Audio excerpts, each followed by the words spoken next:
Hi viewers of Gold, it's great to be with you. My name is Barnard. I'm a retired military veteran, ex-lieutenant colonel who served in the South African Defence Force, and am now fighting a different war. This war is against poverty, it's against hunger. And our specific role with the IRCD and the NewNet Group is to see how can we make a change in people's lives by teaching them how to grow their own food, using a very, very basic technique of hydroponics and using waste such as old tires and Coke bottles, a waste that people throw away, turning that into food. So that's our main goal, and that is our passion, why we are doing what we are doing. I've been involved in local economic development for the last 27 years. I started off in Port Elizabeth after leaving the military, where I worked in the townships with a stokfella, helping old ladies with these big bundles of money. Once a month they'd come and visit me. I was with Sanlam, and we helped them to invest their money properly. And through that I realized the lack of knowledge, the technical aspects of business that is lacking in our communities, because the black people in South Africa were never really given a chance to develop themselves in business. They're excellent informal business people, but when it comes to mainstream business, there's a lot of knowledge that was lacking.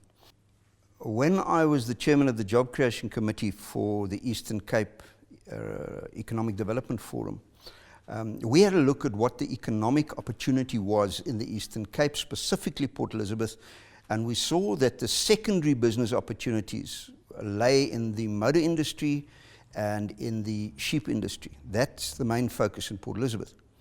And out of that, we created Community Self-Employment Centre, where people were trained, taken off the streets, trained and put into secondary and tertiary business opportunities that supported that industry.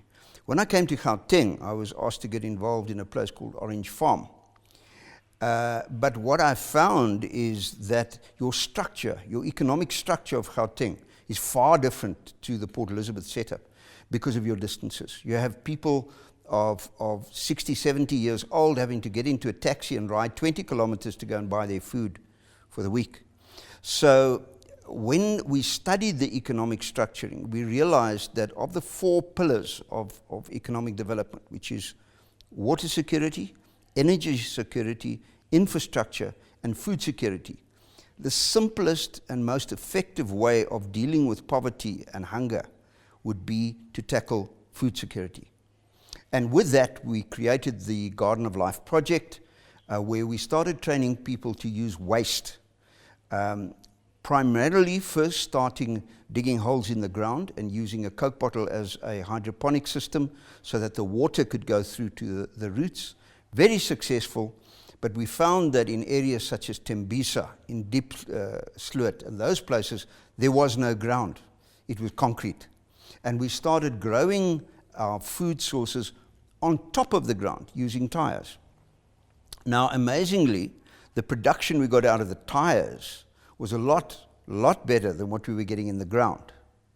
So out of this, the whole Garden of Life and Farmer Kids project evolved, where we took community members, we established their own little agri-businesses and taught them to grow their vegetables and to sell to their local communities.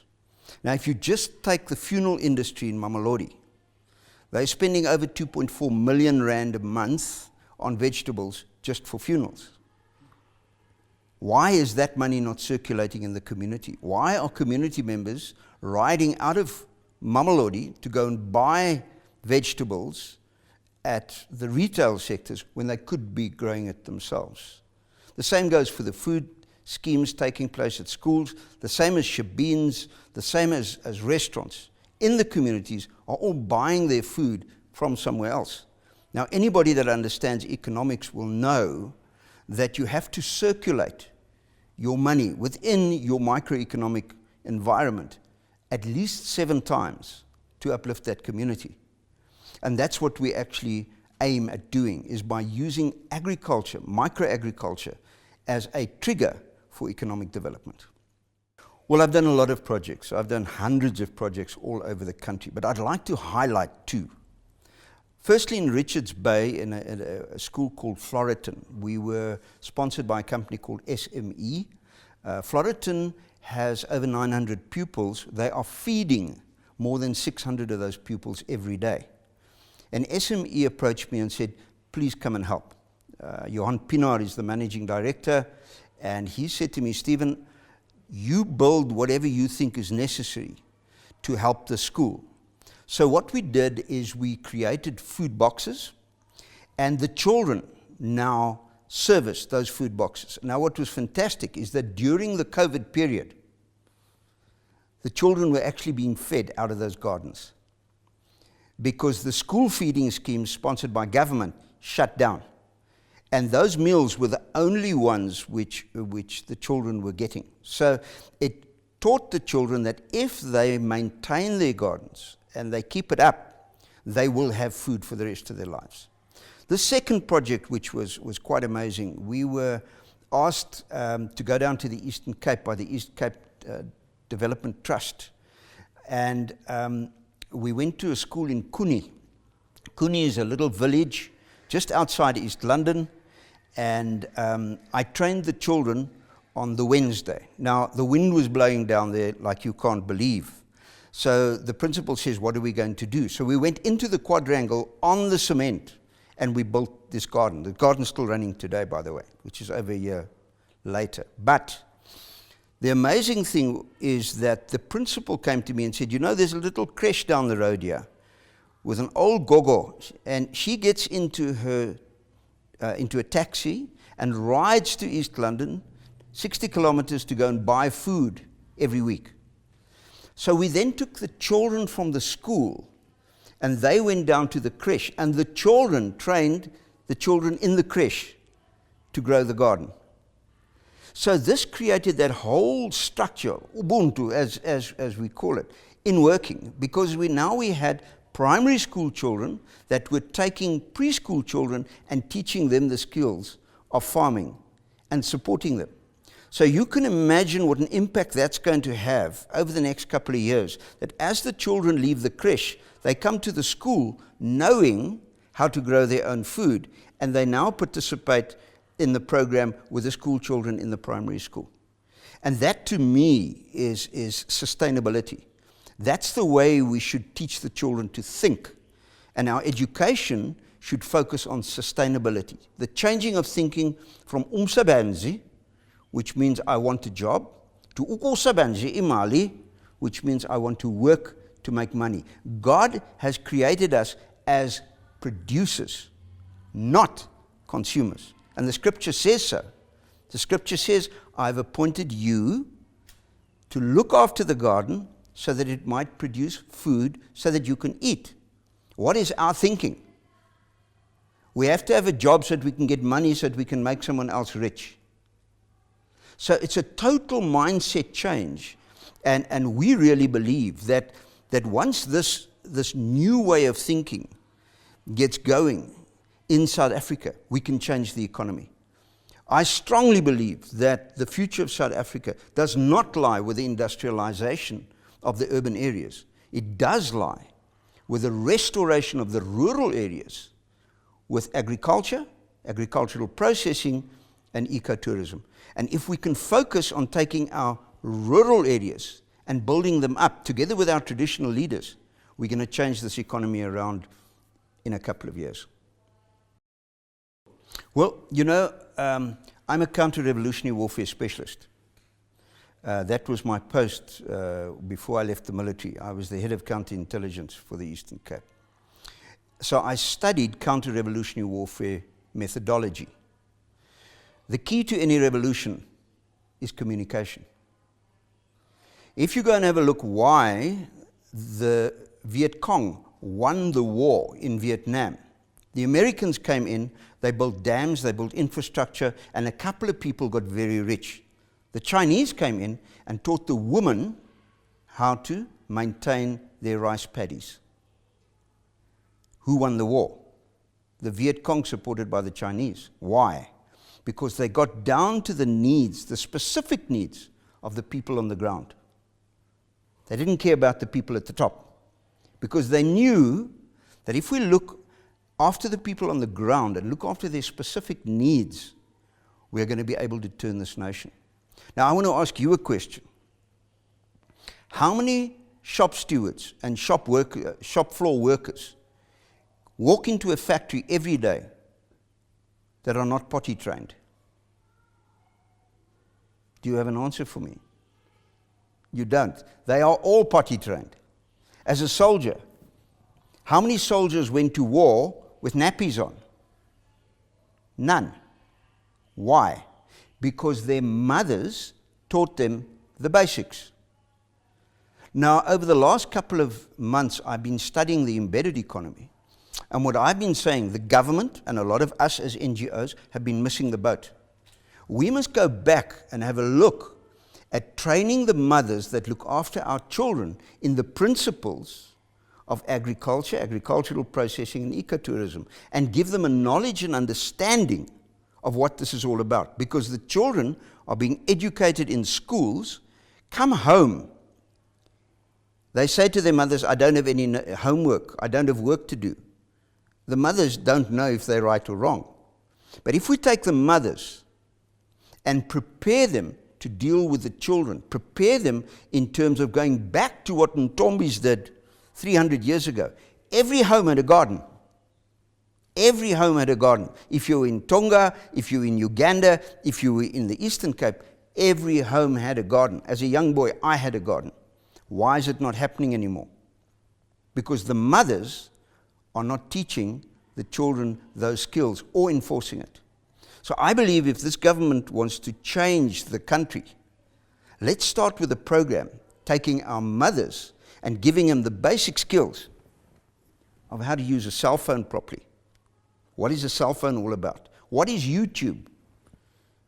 What is agriculture all about? And how can you implement that in your home gardens? I see gold as a critical instrument for bringing about change. Because through the media, we can, excuse the pun, we can plant seeds in people's minds. And once they have seen something, I know that I have trained over COVID. I created 21 programs which went out on cell phone to over 4,500 people across the world. And people came back to me and said, thank you for what you've done, because we were sitting with our children at home not knowing what to do, and now as a family we've started our own garden. I've even got one of the greatest generals of this country's ever produced, General Roland de Vries, who sent me a video showing his little garden which he has now built at his home down in Plettenberg Bay. So the media can play a critical role in bringing positive thoughts, positive mindsets, and changing the thinking of people, because we get bombarded with negativity all the time. I see gold as an instrument for change in terms of bringing positive stories to South Africa. I got back from an operation, military operation into Angola. Our base was called Buffalo. It was 32 Battalion's operational base. So after we went on ops, when we came back for a couple of weeks, and then we went in again. And one day I got back and I went to the doctor's tent. Now the doctor was a friend of mine, but a very special place, the doctor's tent, because he had a fridge. And right at the back of that fridge were cold beers. So you must know, you're in the bush for a couple of weeks and you come out, a beer tastes like honey. But when I arrived in his tent, he said to me, yeah, Stephen, hold this. And it was a little boy of a couple of months old whose stomach was blown up and he was dying. And the doctor took a scalpel and cut his arm open to try and put a drip in. Eventually cut him on the neck and got the drip in there. But that little boy died while I was holding him, and it had a tremendous impact on my being, on my inside spirit. 3 months later, we got back from another operation, and there was another little girl lying there. Same situation, malnutrition. And these big, rugged soldiers who'd been in the bush fighting, planting mines, attacking bases, took this little girl, and we looked after her. We gave her the name Buffalina. and we fed her fresh vegetables and fruit. And after 2 months, that child's health turned right around. And she's now 30, 40 years old. She's got 2 sons of her own, and she's living in Tunin. So that, as a young man of 20, 21 years old, I realized the importance of nutrition in a day-to-day diet. Now, working in Orange Farm, I worked with the caregivers, and we used to get up at 4 o'clock in the morning, and there I saw children getting a slice of bread and a glass of tea, and that was all of their food for the day. Now, how do you expect children to learn, attend school, and concentrate when they're not getting the right essential vitamins and nutrients? And it was there that I decided, if I can make a difference, I will. And I have done many things in my life, been involved in some very senior positions, but every time God has brought me back to what I'm doing at the moment. So I see that as my calling. It is my passion, and making a difference in people's lives is important to me. Definitely, COVID was the best thing that could have happened.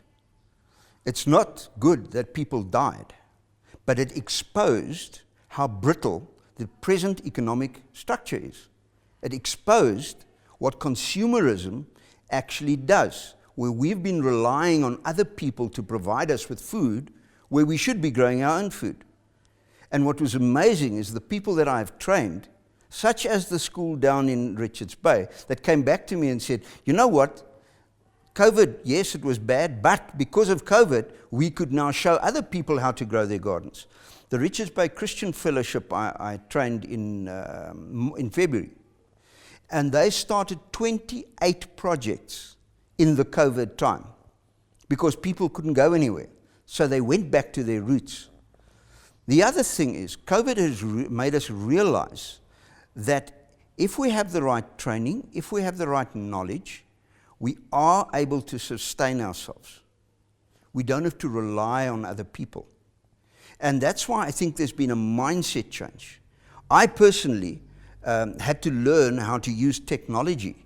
I learned how to make movies, training movies, using my cell phone. My wife was the camera person, and she just pushed the button on and pushed the button off. She learned how to use the cell phone and make movies. And making those little movie clips, we could train people how to grow potatoes, how to grow tomatoes, how to grow onions, and we distributed that material across the world. So, yes, COVID hasn't been good from an economic perspective, from a macro scale, but from a micro scale, it's been excellent because it's brought out the entrepreneurship in a lot of people in learning to look after themselves again. I truly believe that if we learn to support each other, if you have knowledge and you share that knowledge with me, if I have knowledge and I share it with you, that we're going to find solutions to things which politicians are not going to sort out. Politicians play an important role in any structure, but I believe that the time has come for true leadership to stand up. Not political leadership, but the people must stand up who are the true leaders in their specific communities. And I found that in this time, there has been true leaders who have stood up and who have made a difference. The other thing which I really believe is that the weakness in the political structure in South Africa has been exposed. If you look at the news, more than 60% of the news segment is spent on corruption, mismanagement, infrastructure that has fallen to pieces. Who has been responsible for that? I ask the question, and the viewers might be able to give me an answer. But the point what I'm saying is a true leader will not allow his community to go to ashes. A true leader puts his people first, then himself. And I think what has happened over the last year, 2 years, is this thing of leadership, political leadership, has been exposed. And I think the people are sitting back and saying, wait a minute, it's time for change. And you know, as a young Lieutenant Colonel, my commander once said to me, you can't do business sitting on your butt. And that's so important. We can't sit back and wait for other people to decide where we should be. We must get up and start doing things ourselves. And the only way to do that is if you come and share your knowledge with me, I share my knowledge with you, and together we put in an effort to make a difference. My name is Stephen Barnard, and you are watching Gold. And go for gold. My name is Stephen Barnard. Keep watching Gold with King Nee. My name is Stephen Barnard. You keep watching Gold with King Nee.